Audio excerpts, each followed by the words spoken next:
ইব্রাহিম একটা নাপা দাও তো, প্রচুর মাথা ব্যথা করতেছে।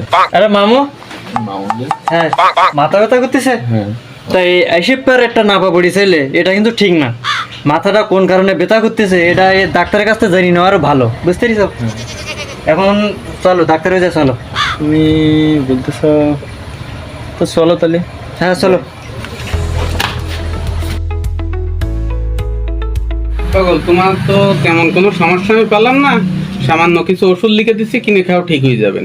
প্রায় কিন্তু মাথা ব্যথা করে। দেখি যাও মামু, এই জন্যই ডাক্তারের কাছে দেখে তাই এই হুটহাট করে কোনো ডিসিশন নিতে নি, খোলা ওষুধ খাতে নি।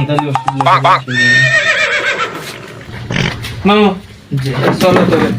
কোকা, আমার ভিজিটটা একটু দে যাও পাগল। ভিজিট কত টাকা? আমি 500 করে নেই, 500 দে যাও। 500 টাকা? হ্যাঁ, আরে এই এলাকার মধ্যে এই ভালো ডাক্তার না, 500 টাকা তো দিয়ে দাও দিতে। এটা বড় একটা রোগ তো সেই জায়গায় বোঝা গেছে। আচ্ছা কোকা, দাও ওষুধগুলো কিনে খাও, ঠিক হয়ে যাবে। ছোট ভাই, এই ওষুধটা দাও তুমি।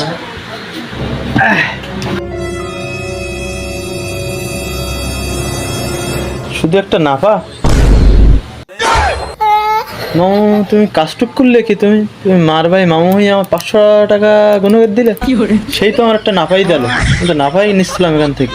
500 টাকা আমার গুণগত দিলে মামু।